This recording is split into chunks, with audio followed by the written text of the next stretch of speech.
Hi, I'm Michael Doyle.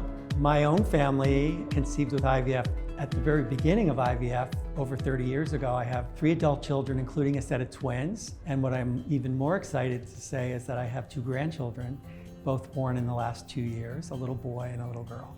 You're here to learn and network, but you're also here to feel out which approaches, because there are many, feel most right for you.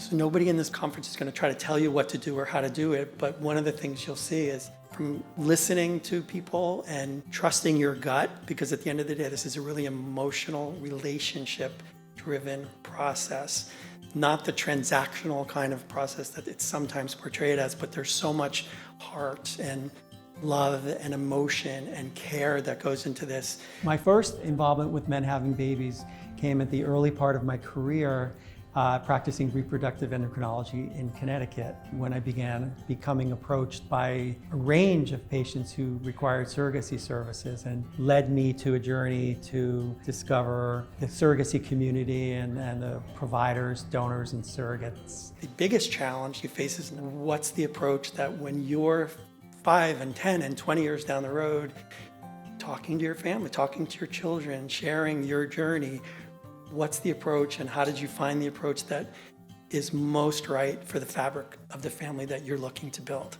I think that many intended parents may express, and if they don't, they exhibit a general sense of either bewilderment or maybe deer in the headlights. There's so many multiple moving parts.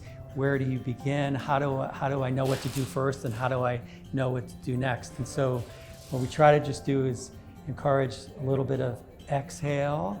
Just take in the information, let it wash over you. It'll come back to you in waves, and there's really no necessarily correct first step to take. Just take it all in. This is a process. This takes usually years between the time that you come to your first meeting and start the process, and then probably another year, if not more, until your baby or babies are born. So it's to just take one step at a time and not so much worry about the details of the logistics, but to never lose sight of your vision of the family that you want to have, what you want that family to look like, not just in the next year or two, but down the road.